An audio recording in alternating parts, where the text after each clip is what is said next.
আজ দেখাবো ছাদে গার্ডেনিংয়ের সুখ। চলো, তার আগে চলো তোমাদের একটা জিনিস দেখাচ্ছি। আমাদের ছাদের দিয়ে কি দেখা যায় জানো? হ্যাঁ, আম্বানিকে চেনো তো? আম্বানি, তার ফ্যাক্টরি। ওই যে খাম্বাটা দেখা যাচ্ছে, ওইটা হচ্ছে আম্বানির ফ্যাক্টরি। একদিন তোমাদের আমি ওখানে নিয়ে গিয়ে ফুল ভিডিও করে দেখাবো, সেটা অন্য ভিডিওতে দেখাবো। কি আমার ছাদ বাগান দেখবে না? সেটাই তো দেখতে এসেছিলে। আরে এদিকে আসো, এই দেখো। আচ্ছা, এই ব্যস্ত জীবনে যেখানে সময় দৌড়ে চলে, সেখানে একটু থামার জায়গা তো দরকার, একটু নিঃশ্বাস নেওয়ার জায়গা, একটু নিজের মতো থাকার জায়গা। আর সেই জায়গাটার নামই হলো গার্ডেনিং। আজ আমি কথা বলবো গার্ডেনিং নিয়ে, যেটা শুধু গাছ লাগানো নয়, এটা একটা অনুভূতি, একটা ভালো থাকার পথ। আচ্ছা, গার্ডেনিং কি? গার্ডেনিং মানে মাটিতে বীজ বোনা আর ধৈর্য নিয়ে অপেক্ষা করা। গার্ডেনিং শেখায় সব কিছু একদিনে হয় না, সময় লাগে, যত্ন লাগে, ভালোবাসা লাগে। একটা ছোট্ট টব, একটু মাটি আর এক মুঠো আশা, এই দিয়ে শুরু হয় গার্ডেনিং। আচ্ছা, এবার বলি গার্ডেনিংয়ের সুখ। গার্ডেনিংয়ের সুখটা খুবই নীরব। যখন সকালে উঠে দেখি গাছটায় নতুন পাতা এসেছে, অথবা একটা কুঁড়ি ধীরে ধীরে ফুল হচ্ছে, সেই মুহূর্তে মনটা এমনিতেই হাসে। নিজের হাতে লাগানো গাছ নিজের চোখের সামনে বড় হতে দেখা, এর চেয়ে বড় আনন্দ খুব কমই আছে। আচ্ছা, এবার বলি মানসিক শান্তি। গার্ডেনিং হলো এক ধরনের থেরাপি।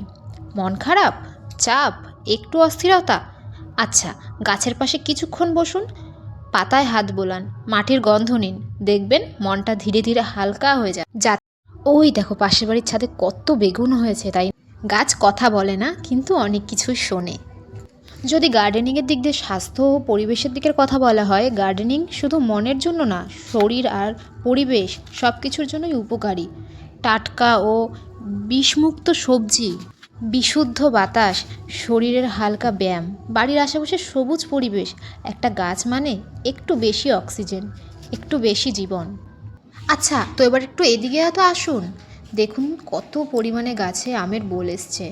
তোমাদের ওদিকে কীরকম বোল এসছে তাহলে অবশ্যই জানিও। এবার নতুনদের জন্য কিছু কথা বলি, যারা নতুন গার্ডেনিং করতে চাইছে। অনেকে ভাবে আমি পারবো না, আমার সময় নেই, গাছ মরে যাবে। কিন্তু সত্যিটা হলো, সবাই একদিনই নতুনই ছিল। একটা গাছ দিয়ে শুরু করুন, ভুল হবে, গাছ নষ্ট হবে, কিন্তু সেখান থেকেই তো শেখা হবে।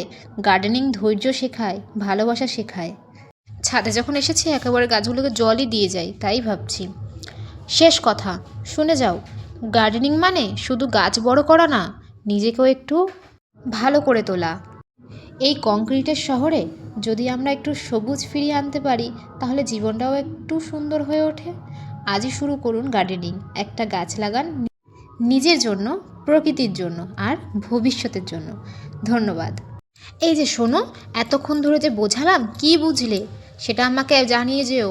আর আমার বর তো ভালোই বুঝতে পেরেছে, এর জন্য দেখো না গাছের কাছে গিয়ে গাছগুলোকে ভালো করে পর্যবেক্ষণ করছে। তোমরাও শুরু করো গার্ডেনিং, দেখবে মন মানসিকতা সবই শান্ত থাকবে। কি করবে তো গার্ডেনিং? এবারে লাইকটা করে দিয়ে যাও আর সাবস্ক্রাইবটা করতে ভুলো না কিন্তু। আজকে তাহলে আসি, টাটা, ভালো থেকো সবাই।